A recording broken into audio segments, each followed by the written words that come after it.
विखे पाटील साहेबांनी आणून दिलाय. राज्य सरकार सूचना देणार आहेत, अधिकृत सूचना सरकारच्या वतीनं पत्र काढून शासकीय अधिक सूचना प्रत्येक अधिकाऱ्यांना ज्या त्या संदर्भात 58 लाख नोंद सापडल्या, त्याचे कुणबी प्रमाणपत्र द्या आणि कुणबी प्रमाणपत्र जर दिले असले त्याचे खाली ते द्या, नसता संबंधित अधिकाऱ्यावर कडक कारवाई करून त्याला बडतर्फ केलं जाईल किंवा निलंबित केलं जाईल, अशा सूचना सरकार काढणार आहे. त्यांनी आपल्याला ड्राफ्ट दिलाय. त्याच्यात त्यांनी सांगितलं तुम्ही एकदा ड्राफ्ट वाचा, आम्हाला सूचना काढायला सांगा, आम्ही लगेच काढतो. पण सूचना काढायला नाही येत म्हणून त्यांना सांगितलं मी उपोषण थांबवणार नाही. आमच्या दोघांत आम्ही ते मान्य केलं एकमेकांना. हैदराबाद गॅजेटियरनुसार देण्यासाठी एसओपी तयार केली. एसओपी कशी आहे मी थोड्या अभ्यासकांना सांगतो आणि तुम्हाला संध्याकाळपर्यंत कळवतो असं त्यांना सांगितलं. जात पडताळणी प्रमाणपत्राचा विषय ते दर 15 दिवसाला आढावा घेणार आहेत, हे मात्र आम्हाला योग्य वाटतं. ते पण सूचनाच काढावं लागतील तेव्हा ते आवड राहणार आहे. सातारा संस्थांचा गॅजेटियरचा GR लगेच काढा असं मी त्याच्याकडे हट्ट लावून धरलेला आहे. बोलतो पण ह्या विषयी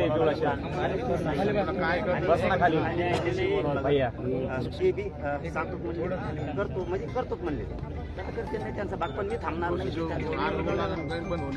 स्वतंत्र मराठा समाज सभी मंत्रालय 1 महिन्याचा वेळ मागितला. ही फक्त मुख्यमंत्र्यांनी घोषणा केली तर 1 दिवसात सुद्धा 1 महिन्याची वेळाची त्याला गरज नाही अजिबात. कारण ते समाज लेकरच कल्याण बलिदान केलेल्या कुटुंबाच्या पैशाचा विषय 15 दिवसात देऊन टाकून होते ते ठीक आहे. ते पण पटलं आम्हाला. कुणबी प्रमाणपत्राचे वितरण करण्याची कारवाई जर 8 दिवसाला आढावा घेऊन म्हणजे जिल्हाधिकार्यालयाला हेल्पलाईन ठीक आहे, ते पण चांगलं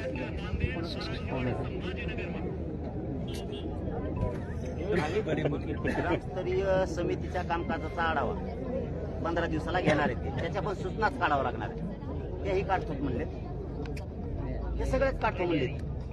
काही अण्णासाहेब पाटील विकास महामंडळाचे पैसे मी ते पण सूचना काढायला लागले, देतो. सारथीच्या योजना पुन्हा सुरू करायला लागले, ते पण ते पत्रकच काढायला लागणार. हा ठीक आहे, ड्राफ्ट दिलाय आणि ते म्हणले मी काढतो, फक्त तुम्ही ओके म्हणून सांगा. तर मग ओके म्हणून सांगायचं असेल तर मला अभ्यासकांना पण विचारावं लागेल की ओके का बाहेर तिकडे नाशिक जिल्ह्यात बाहेर त्याला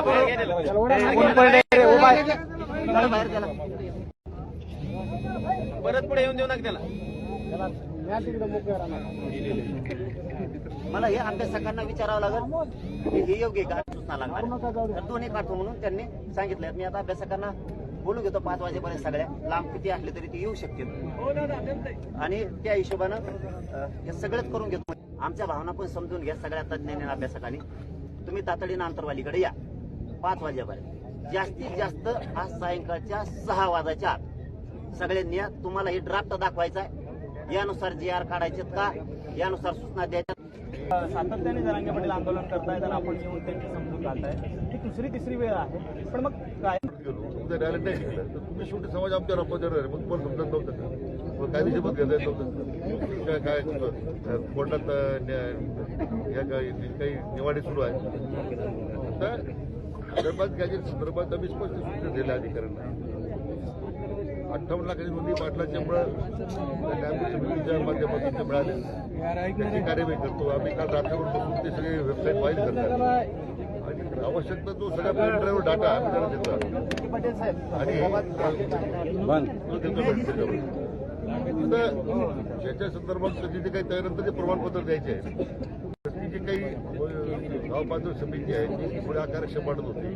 वंशवाळी समिती तशी झाली, त्यामध्ये काही त्यांच्या कार्यपद्धतीमध्ये आक्षेप होता. तर विभाग आयुक्तांच्या स्तरावर काल बैठक आहे प्रशासनाची आणि सुधारणा कशी करायची ते सुचवून दिली आणि आता नवीन त्यासाठी आम्ही सुद्धा आदेश काढले.